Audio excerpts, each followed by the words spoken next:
दोस्तों, आज के समय में जब हम देखते हैं कि हमारे आसपास अनेक प्रकार के लोग हमें मिलते हैं और वो किसी न किसी प्रकार के रोग से ग्रसित ज़रूर होते हैं। किसी को बीपी है, किसी को शुगर है, किसी को गठिया है, किसी को माइग्रेन है, किसी को गैस है, किसी को एसिडिटी है। तो ये सब चीज़ क्या है? मतलब एक प्रकार के रोग से ग्रसित कोई भी व्यक्ति ऐसा नहीं है जो किसी रोग से ग्रसित ना हो। ये सारे रोग होते क्यों हैं? और कैसे-कैसे इसकी शुरुआत होती है? तो हम सभी लोगों को तो नहीं लेते हैं। पिछली वीडियो में हमने चर्चा की थी गठियावात के बारे में, गठियावात क्यों होता है? और उसी सिलसिले में आज हम एक और रोग लेके आए हैं जिसके बारे में आज हम चर्चा करेंगे। आज का जो विषय है, हम जिसके बारे में चर्चा करने वाले हैं आपसे, उस विषय है उस रोग का नाम है ऑस्टियोआर्थराइटिस। ऑस्टियोआर्थराइटिस के बारे में आज हम चर्चा करेंगे और आपको इसके क्या दुष्प्रभाव हैं, क्या इसके लक्षण हैं, क्यों होता है, कैसे बचाव कर सकते हैं, क्या-क्या हमें खान-पान में ध्यान देना चाहिए, इसके बारे में चर्चा करेंगे। नमस्कार दोस्तों, मैं हूं डॉक्टर अखिलेश और स्वागत करता हूं आपका एक और छोटे से वीडियो। दोस्तों, आज का जो विषय है ऑस्टियोआर्थराइटिस, तो उसके लिए पहले एक फ़ोटो दिखाता हूं आपको। इस फ़ोटो को देखिए। इस फ़ोटो को जब ध्यान से देखिएगा तो इसमें दिया हुआ है 2 फ़ोटो। एक है नॉर्मल नी, इसकी कार्टिलेज वगैरह बिल्कुल क्लीन है, कोई दिक्कत नहीं है। दूसरे साइड में जो वीडियो में देख सकते हैं आप फ़ोटो में, इसमें कार्टिलेज के बीच में जो है कार्टिलेज के बीच में घाव बने हुए हैं। यही कार्टिलेज के बीच में घाव ही अर्थराइटिस की प्रथम शुरुआत होती है। अब इसको हम नॉर्मल डिफरेंशिएट करके देखते हैं तो नाम है इसका ऑस्टियोआर्थराइटिस। ऑस्टियो मतलब हड्डी, अर्थ मतलब जोड़, आर्टिस जहाँ भी टिस लगता है वहाँ पे सूजन, सोत या किसी प्रकार का संक्रमण का होना पाया जाता है।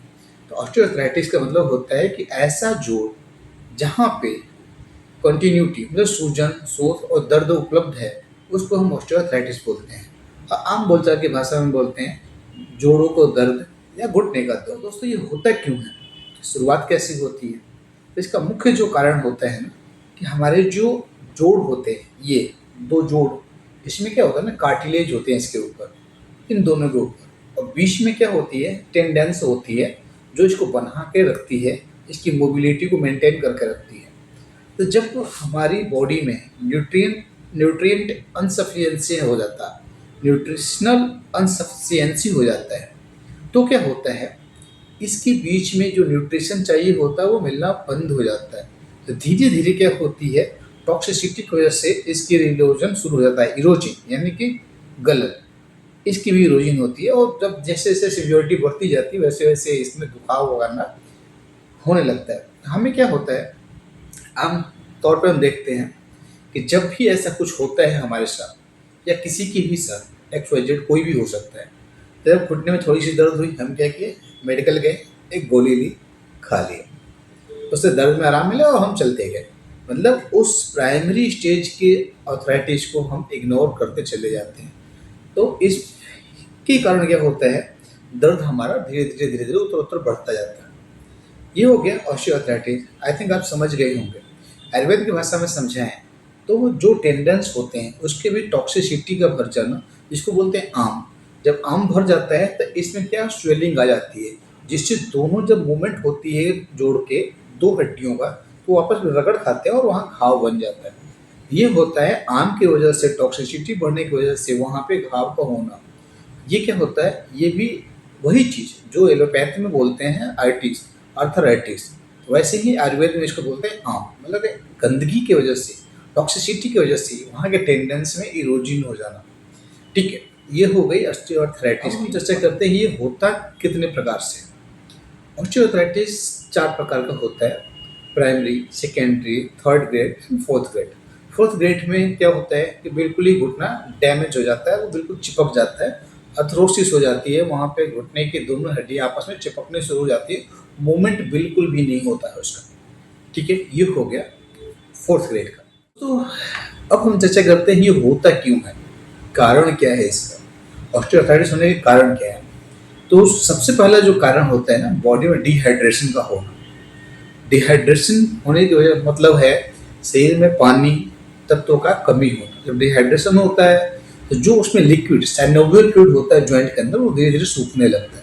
सूखने लगता है तो जो हड्डियां आपस में आकर रगड़ खाने लगती है, वहाँ पे घाव होता है और अर्थराइटिस की शुरुआत होती है। दूसरा चीज होता है विटामिन डी की कमी, विटामिन डी की वजह से भी ये दिक्कत आने लगती है, हड्डियों को फॉर्मेशन में दिक्कत आने लगती है, उसकी हीलिंग प्रोसेस वगैरह स्लो हो जाता है। तीसरी चीज़ होती है बॉडी के अंदर न्यूट्रिशनल दिक्कतें। न्यूट्रिशनल का मतलब होता है कि जो पोषक तत्व हमारे शरीर को चाहिए होती है वो नहीं मिलता है। जब नहीं मिलता है तो रोग पनपने शुरू हो जाते हैं। ये हो गया हमारे इसका कारण। अब आते हैं इसका बचाव। आम बचाव में क्या कर सकते हैं? तो सबसे पहले इसके उपचार में आते हैं। उपचार के अंतर्गत हम दो चीज़ों को ध्यान देखते हैं। पहला होता है एलोपैथिक ट्रीटमेंट। एलोपैथ में हम क्या करते हैं?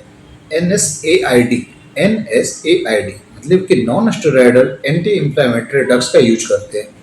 कैल्शियम सप्लीमेंट देते हैं, विटामिन डी देते हैं और अन्य चीज़ें भी साथ में ऐड करते हैं, जैसे कि ताकत की चीज़ें, कैल्शियम सप्लीमेंट, विटामिन ई और ग्लूकोसामाइन वगैरह ऐड करते हैं, जिससे कि वहाँ के सेल्स की फॉर्मेशन। ऑल टोटल हम यही करते हैं कि वहाँ के सेल्स की हीलिंग हो सके, जो घाव है वो भर सके। अब चलते हैं इसका दूसरा पोर्शन, आयुर्वेद। आयुर्वेद में क्या करते हैं? आयुर्वेद में कई चीज़ें हैं।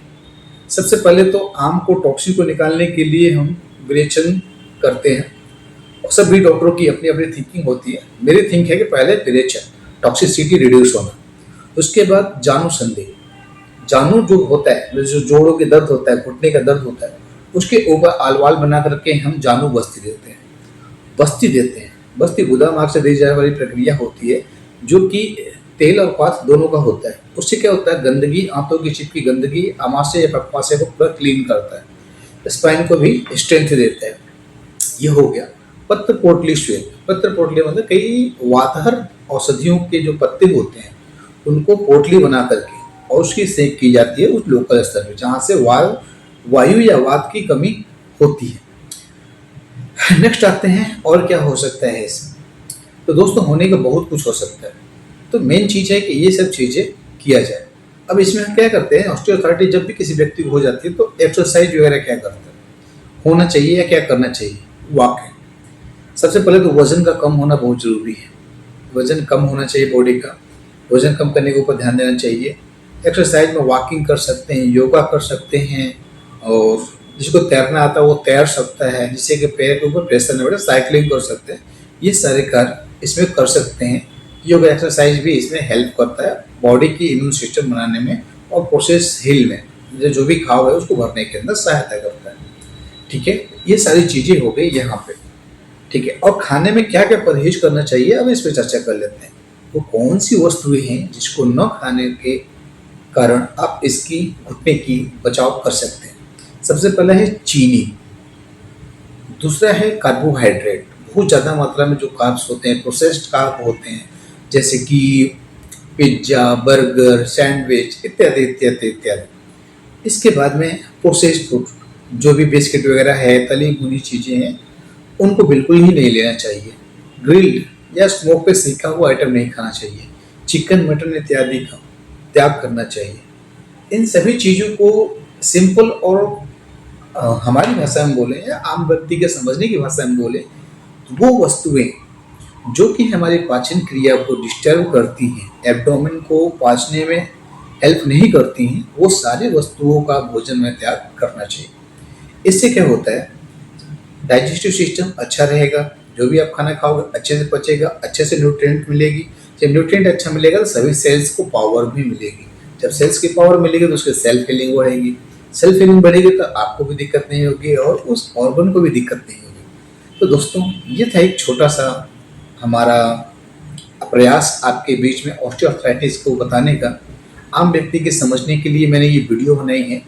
और मैं हूँ डॉक्टर अखिलेश और मैं ऑनलाइन कंसल्टेशन देता हूँ। तो डिस्क्रिप्शन में मेरा नंबर भी है। अगर आप लोग हमसे जुड़ना चाहते हैं, हमसे मिलना चाहते हैं या हमसे किसी प्रकार का सुझाव लेना चाहते हैं तो उस नंबर पर व्हाट्सएप के माध्यम से संपर्क कर सकते हैं। मिलते हैं अगले वीडियो में, और अगले वीडियो में कुछ और लेके आएंगे, किसी और चीज़ के बारे में आपको बताएंगे। अगर आप किसी और चीज़ की कोई ऐसी चीज़ जिसके बारे में आप जानकारी चाहते हैं तो आप कमेंट बॉक्स में हमें कमेंट कर सकते हैं कि इसके ऊपर वीडियो बनाइए, तो हम नेक्स्ट वीडियो उसी के ऊपर बनाएंगे। वैसे यूट्यूब पे वीडियो तो बहुत कुछ है, बहुत सी चीज़ें हैं, बहुत सी चीज़ बताने के लिए है। मैंने जो चीज़ बताई है वो रेगुलर आपके समझने में भी ईजी होगा, और जो ट्रीटमेंट करते हैं वो क्या है उस चीज़ को समझ नहीं पाते कि हमें इलाज किस चीज़ का करना है। तो इस माध्यम से, वीडियो के माध्यम से मैंने व्यक्ति जो पीड़ित है वो भी समझ सकता है और इलाज कैसे करना है। अगर कोई डॉक्टर है तो छोटी सी हेल्प उसकी भी हो जाएगी कि हाँ, हमें इन तत्वों को, ये चीज़ों को ध्यान रखते हुए इलाज करना चाहिए। अच्छा, जो भी डॉक्टर होता है खुद अपने आप में सफिशिएंट नॉलेज रखता है इलाज करने के लिए। खैर, मिलते हैं आपसे अगले वीडियो में, तब तक के लिए नमस्कार।